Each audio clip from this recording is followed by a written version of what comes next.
Hello সুপ্রিয় দর্শক, আমি বাপন রায়। আজকে আমি যে নতুন এই গ্রামটিতে এসেছি, এই গ্রামটির সৌন্দর্য বিবরণের জন্য মানে অনেক অনেক কথা শুনেছি। আগে শুনেছি যে ঝড়ে বক মরে, আসলো কি ঝড়ে বক মরে?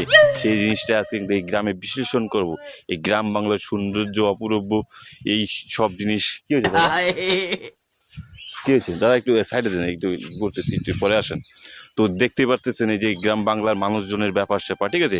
আজকে একে একে খোদাই করে যেই জিনিসগুলো আজকে একদম নিচ থেকে খোদাই করে উপরে তুলবো, যে সত্যি কিনা।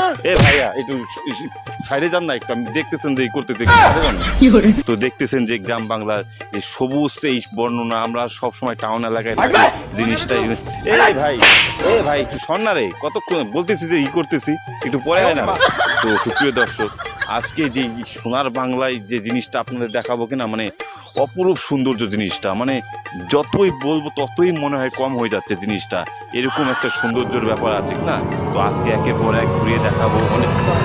আমাদের গ্রামে আমাদের উপরে মাতবরি মারাচ্ছিস বাড়া। তোর বেলা ইন্টারভিউ করার জায়গা পেয়েছিস নাকি? দাদা আমি কি ইন্টারভিউ এটা কি দেখেছিস? ওদের ঢুকিয়ে দেবে বাড়া, মুখ দিয়ে বেরিয়ে যাবে বাড়া। এটা চিনিস তুই এটা কি দেখতো? কার মারানি মেরে দেবো বাড়া, ভাগ ভাগ এখান থেকে।